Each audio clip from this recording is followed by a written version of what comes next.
बाळासाहेब ठाकरे पक्षाच्या नेत्यांची काही दिवसांपूर्वी ठाण्यातल्या गडकरी रंगायतांमध्ये महाप्रबोधन यात्रा पार पडली आणि या महाप्रबोधन यात्रेमध्ये प्रक्षोभक भाषण प्रकरणी शिवसेना उद्धव बाळासाहेब ठाकरे पक्षाचे खासदार विनायक राऊत, नेते भास्कर जाधव आणि सुषमा अंधारेंसह 7 जणांना चौकशीसाठी नोटीस बजावण्यात आली आहे। बाळासाहेबांची शिवसेना पक्षाचे नौपाडा येथील उपविभाग प्रमुख दत्ताराम गवस यांनी दिलेल्या तक्रारीच्या आधारे हा गुन्हा दाखल करण्यात आलाय। तर ठाण्यातील गडकरी रंगायतन येथे ठाकरे गटातर्फे रविवारी महाप्रबोधन यात्रेचं आयोजन करण्यात आलं होतं। यावेळी झालेल्या भाषणात मुख्यमंत्री एकनाथ शिंदे यांच्या विरोधात आक्षेपार्ह वक्तव्य आणि त्यांची नक्कल करण्यात आल्याचं तक्रारीत म्हटलंय। तसंच या वक्तव्यांमुळे असंतोष निर्माण होईल असं देखील नमूद करण्यात आलंय। शिंदे गटाला ढाल तलवार चिन्ह देण्यात आलेलं आहे। निवडणूक आयोगानं याबाबतचा निर्णय दिलाय। काल ठाकरे गटाला मशाल चिन्ह देण्यात आल्यानंतर निवडणूक आयोगानं शिंदे गटाला नवे 3 पर्याय देण्याचे आदेश दिले होते। त्यानंतर शिंदे गटाकडून निवडणूक आयोगाला 3 पर्याय देण्यात आले होते आणि त्यातून त्यांना ढाल तलवार हे चिन्ह देण्यात आले। निवडणूक आयोगानं काल दोन्ही गटांना पक्षाची नावं दिली आणि यात ठाकरे गटाला शिवसेना उद्धव बाळासाहेब ठाकरे हे नाव देण्यात आले, तर शिंदे गटाला बाळासाहेबांची शिवसेना असं नाव दिलं होतं। शिवाय ठाकरे गटाला मशाल हे चिन्ह दिलं होतं।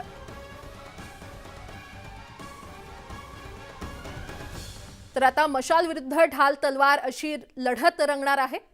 दोन्ही गटांना चिन्ह देण्यात आलेलं आहे।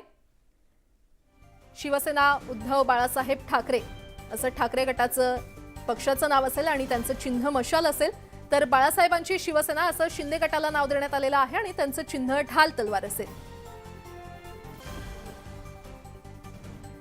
केंद्रीय निवडणूक आयोगाने दिलेला जो निर्णय आहे तो आम्हाला मान्य आहे, कारण आम्ही प्रायोरिटी सूर्य निशाणीला दिली होती, परंतु त्यांनी आम्हाला सूर्य निशाणी दिली नाही, आम्हाला ढाल तलवार दिली। आम्हाला त्यांचा निकाल मान्य आहे। ढाल तलवार आपली जुनी शिवसेनेची आहे ना, शिवसेना परत आपला बाळासाहेबांची शिवसेना आहे, मराठमोळी निशाणी आहे।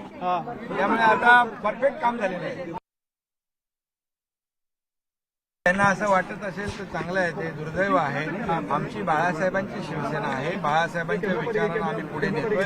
बाळासाहेबांच्या विचारांची शिवसेना आम्ही स्थापन म्हणजे आम्ही जी पुढे भूमिका नेतोय, त्यामुळे या राज्यातले लाखो लोक, हजारो लोक आमच्या सोबत येत आहेत। आता आमची बाळासाहेबांची शिवसेना म्हणजे सर्वसामान्य लोकांची शिवसेना आहे, सगळ्यांची शिवसेना आहे, कार्यकर्त्यांची शिवसेना आहे, शिवसैनिकांची शिवसेना आहे, पण समोर प्रायव्हेट लिमिटेड कंपनी झालेली आहे। वळूयात पुढच्या बातमीकडे। मनसे आता आगामी महानगरपालिका निवडणूक स्वबळावर लढणार असं दिसतंय। रंगशारदा येथील बैठकीमध्ये मनसे अध्यक्ष राज ठाकरेंनी एकला चलोचा नारा देत मनसे सैनिकांना विजयाचा कानमंत्र देखील दिलाय। पाहुयात त्याविषयीचा हा रिपोर्ट। मनसेचा एकला चलो रेचा नारा।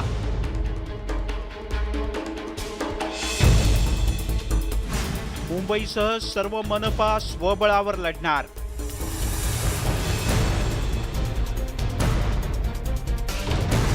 राज ठाकरे यांनी दिला विजयाचा कानमंत्र।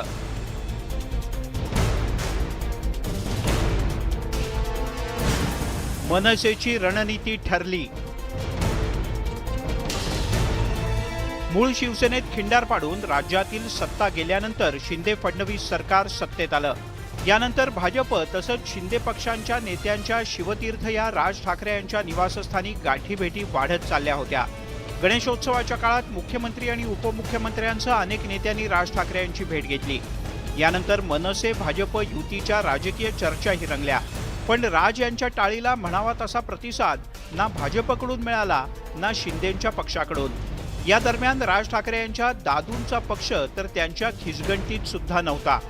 राज यांनी थेट फडणवीस यांच्या बालेकिल्ल्यातच धडक देत विदर्भाचा दौरा केला। यावेळेला राज यांनी इंजिनाला डबे जोडण्याचं काम सुरू असल्याचं सूचक वक्तव्य केलं। आता त्यांचे चिरंजीव अमित ठाकरे हे मराठवाड्याच्या दौऱ्यावर आहेत। मराठवाडा पिंजून काढत पक्षाची पाळंमुळं मजबूत करण्याचा त्यांचा प्रयत्न आहे।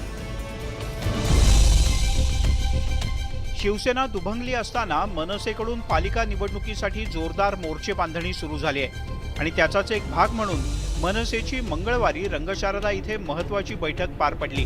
पालिका निवडणुकीच्या अनुषंगाने मनसेचे अध्यक्ष राज ठाकरे यांनी पदाधिकारी आणि कार्यकर्त्यांना मार्गदर्शन करताना विजयाचा कानमंत्र दिला। येत्या महापालिकेच्या निवडणुका स्वबळावर लढण्यासाठी आत्तापासूनच कामाला लागण्याचे आदेश देण्यात आले आहेत। तसंच प्रमुख पदाधिकाऱ्यांना वॉर्डनिहाय नियोजन आणि ॲपच्या मदतीनं गट अध्यक्षांना वॉर्ड बांधण्याच्या सूचना सुद्धा देण्यात आल्या आहेत. महाराष्ट्रामध्ये जे काही राजकारणामध्ये आता चिखल पाहायला मिळतोय तो चिखल पाहता लोक महाराष्ट्रातली सगळीच कंटाळली आहेत, मुंबईचेही. आणि म्हणून लोकांच्या अपेक्षा निश्चितपणे आपल्याकडून वाढलेल्या आहेत आणि म्हणून आपण पॉझिटिव्ह माइंडसेट घेऊन लोकांकडे निवडणुकीला तयारीनिशी जाऊया अशा प्रकारचा अत्यंत क्लिअर कट मेसेज साहेबांनी दिलेला आहे. साहेबांनी आपल्या भाषणामध्ये मागच्या वेळेला सांगितलं होतं की मी माझे जो विचार आहेत आणि विचार असल्यामुळे मला चिन्ह असलं काय आणि नसलं काय. सकारात्मक विचारानं जनतेला सामोरं गेल्यास मनसेकडे सत्ता येईल आणि सत्तेत तुम्हाला बसवेन, स्वतः बसणार नाही असा आत्मविश्वास राज ठाकरे यांनी कार्यकर्त्यांना दिल्याचं संदीप देशपांडे यांनी स्पष्ट केलं. उद्धव ठाकरेंचा पक्ष खोटी सहानुभूती मिळवण्याचा प्रयत्न करत असल्याचंही यावेळी अधोरेखित करण्यात आलं. पण कधी सन्माननीय बाळासाहेबांनी सत्ता आली म्हणून मुख्यमंत्री झाले नाहीत आणि कोणी आग्रह केला असेल तरी त्याला बळी पडले नाहीत. मला असं वाटतं ही शिकवण आणि हा विचार सन्मान्य बाळासाहेबांचा कोणाकडे असेल तर तो सन्मान्य राजसाहेबांकडे.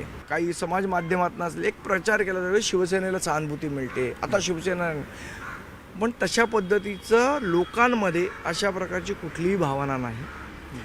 ज्या पद्धतीने महानगरपालिकेचा भ्रष्टाचार गेले 20-25 वर्ष केला. मनसेच्या एकला चलोरेच्या भूमिकेमुळे मुंबईसह महाराष्ट्रात सध्या तरी शिंदे फडणवीस युती, महाविकास आघाडी आणि मनसे अशी तिरंगी मुख्य लढत पाहायला मिळणार यात शंकाच नाही. मनसेच्या सुरुवातीच्या काळात मतदारांनी जसं भरभरून यश दिलं तशाच प्रकारचं यश मिळवून दिल्यास मनसेचं इंजिन पुन्हा एकदा राज्याच्या राजकारणाच्या ट्रॅकवर येतं का हे पाहणं औत्सुक्याचं आहे. Bureau report, news 18 Lokmat.